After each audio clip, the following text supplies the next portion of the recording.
My YouTube channel. Hope all are doing well. ഞാനിവിടെ സുഖമായിരിക്കുന്നു. നാട്ടിലെല്ലാം നല്ല മഴയെന്നറിയാം. ഇവിടെ 51°C ചൂടാണ്. അതും ഡെയിലി മാറിക്കൊണ്ടിരിക്കും. സെയിം ഡിഗ്രിയിൽ ഉണ്ടാവില്ല. 40, 50 അങ്ങനെ ഫ്ലക്ച്വേറ്റ് ആയിക്കൊണ്ടിരിക്കും. സോ ഞാൻ വന്നിട്ടുള്ള ഒരു അൺബോക്സിങ് വീഡിയോ ആയിട്ടാണ്. ഒരു ഹെയർ ഡ്രയർ വാങ്ങിച്ചു പുതിയത്. അപ്പോൾ അത് അൺബോക്സ് ചെയ്യാമെന്ന് വിചാരിച്ചു. പാനസോണിക്കിൻ്റെയാണ്, 1800 watt. So hope all are like. ഞാൻ വാങ്ങിച്ചത് ഇതാണ്. ഈ പാനാസോണിക്കിൻ്റെ ഈ എയർ ഡ്രയറാണ് വാങ്ങിച്ചത്. ഇത് 2 years ഗ്യാരണ്ടി ഉണ്ടെന്നാണ് അവർ പറഞ്ഞത്. Heat protection and scalp care ഉണ്ട് ഇതിൽ. Then powerful fast dry as 2000 watt. Powerful air flow ഉണ്ട്. ഹീറ്റ് പ്രൊഡക്ഷൻ മോഡുണ്ട്. സ്കാൽപ്പ് കെയർ മോഡുണ്ട്. കൂൾ ഷോട്ട് ഉണ്ട്. ലൈക്ക് നമുക്ക് കൂളായിട്ട് വേണമെങ്കിൽ, തണുത്ത കാറ്റ് വേണമെങ്കിൽ അത് കിട്ടും. പിന്നെ ചൂട് കാറ്റ് അത് അക്കോർഡിംഗ് നിങ്ങളുടെ ഇഷ്ടമാണ്. Please read the enclosed operating instruction completely before operating this product എന്ന് എഴുതിയിട്ടുണ്ട്. അവർ ഇൻസ്ട്രക്ഷൻ കൊടുത്തിട്ടുണ്ട്. നമുക്ക് എന്തൊക്കെയാണെന്ന് നോക്കാം. ഓപ്പൺ ചെയ്യാം. ഓക്കെ, ഇവിടെ ഇങ്ങനെയൊക്കെ കാണിച്ചിട്ടുണ്ട്. Like this.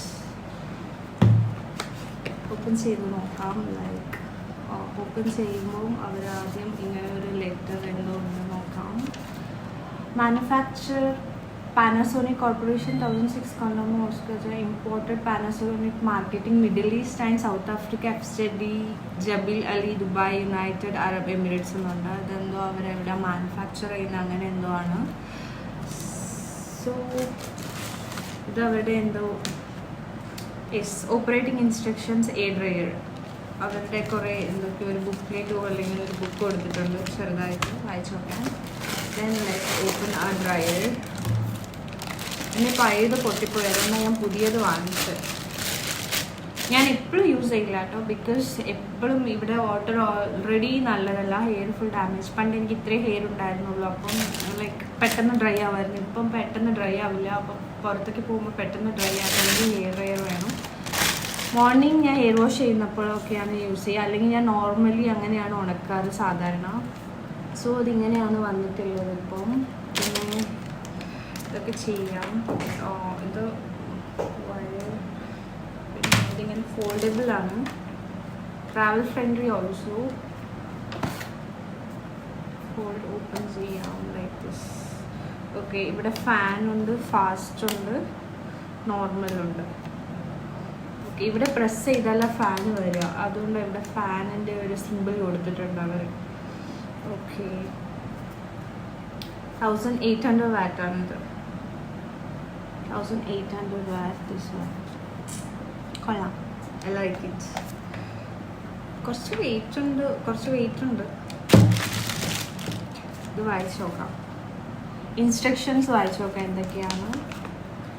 സോ ഇത് കുറേ വെയിറ്റാണ്. ഇത് നമ്മുടെ ഭാഷയിലൊന്നും ഇല്ല. വേറെ ഏതൊക്കെ ലാംഗ്വേജ്? അറബിക് ആണ്. അറബിക്, ഇംഗ്ലീഷ് എന്തായാലും കാണണം. എനിക്ക് അറിയാത്ത ലാംഗ്വേജസ് ആണ്. എനിക്ക് ഈ ലാംഗ്വേജ് ഒന്നും അറിയത്തില്ല വായിക്കാൻ.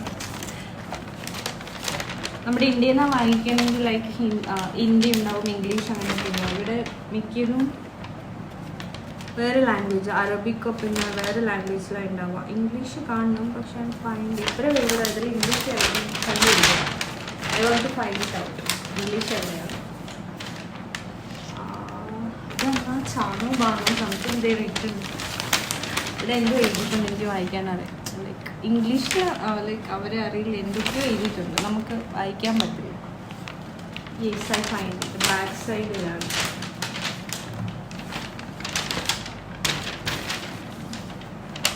ഇംഗ്ലീഷ്. ഫൈനലി ഞാൻ ഇംഗ്ലീഷ് കണ്ടുപിടിച്ചു. Look at English. ഇങ്ങനെ ഫോൾഡ് ചെയ്യും.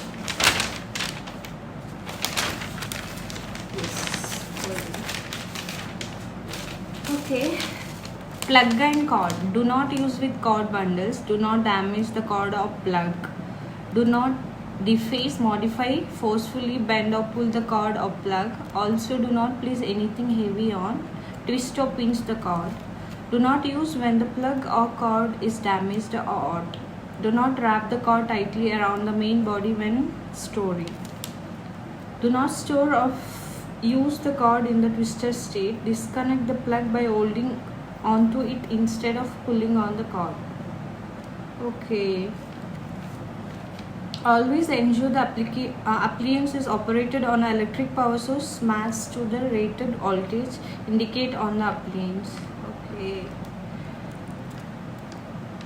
In case of an abnormality or manufacture, immediately stop using and remove the plug if there is any abnormality or manufacturation. അപ്പോൾ അത്രയൊക്കെ ഉള്ളൂ. വെള്ളത്തിലിടരുത്. പിന്നെ പ്ലഗ് ചെയ്ത് റിമൂവ് ചെയ്യുമ്പം പിന്നെ ഹെയർ ഡ്രൈ ചെയ്ത് അതിൻ്റെ ആ ഒരു ക്യാപ്പിൻ്റെ അവിടെ ഭയങ്കര ചൂടായിട്ടുണ്ടാവും. പിള്ളേരൊക്കെ ഉള്ള സ്ഥലത്തൊന്ന് കുറച്ച് മാറ്റി ശ്രദ്ധിച്ച് വെക്കാൻ നോക്കുക. പിന്നെ ഹെയർ പിൻസ് ഒക്കെ ഉണ്ടെങ്കിൽ അതൊക്കെ റിമൂവ് ചെയ്തിട്ട് വേണം ഹെയർ ഡ്രൈ ചെയ്യാൻ വേണ്ടിയിട്ട്. ബ്ലോ ഡ്രൈയോ ഹെയർ ഡ്രൈ അങ്ങനെ ചെയ്യാൻ വേണ്ടിയിട്ട് നല്ലതല്ല. പിന്നെ വെള്ളത്തിലിടരുത് ഹെയർ ഡ്രയറിന്. സൂക്ഷിക്കുക, വെള്ളത്തിൽ പോയാൽ ഡാമേജ്ഡ് വരും. പാനസോണിക്കിൻ്റെ ഹെയർ ഡ്രയർ നല്ലതാണ്. കുറേ റിവ്യൂവിൽ ഞാൻ കണ്ടിട്ടാണ് വാങ്ങിച്ചത്. പിന്നെ ഞാൻ പണ്ട് യൂസ് ചെയ്തിട്ടുണ്ട്. അതുവരെയ്ക്ക് കുറേ കൊല്ലം മുമ്പ് ആദ്യത്തെ ആണെന്ന് തോന്നുന്നു, എനിക്ക് ശരിക്കും ഓർമ്മയില്ല. നല്ലതായിരുന്നു. എൻ്റെ അടുത്ത് കുറേ കൊല്ലം വന്നായിരുന്നു. പിന്നെ വാങ്ങിച്ചത് ഞാൻ ഫിലിപ്സിൻ്റെ ആയിരുന്നു. അതെനിക്ക് ഒരു 2 years വന്നിട്ടേ ഉള്ളൂ. അത് ഇന്ത്യയിൽ നിന്ന് വാങ്ങിച്ചായിരുന്നു. അപ്പോൾ ഇത് വേറെ ഒരെണ്ണം വാങ്ങിച്ചു. നോക്കാം എത്ര കാലം വരും എന്താണെന്നൊക്കെ. എന്തായാലും ഞാൻ എല്ലാവരുടെയും കുറേ റിവ്യൂസ് കണ്ടിട്ടൊക്കെയാണ് വാങ്ങിച്ചത്. അപ്പം എല്ലാവർക്കും ഇഷ്ടമായെന്ന് വിചാരിക്കുന്നു. Do share, like and subscribe my YouTube. Thank you so much for watching my video. എല്ലാവരും ടേക്ക് കെയർ. Okay, by.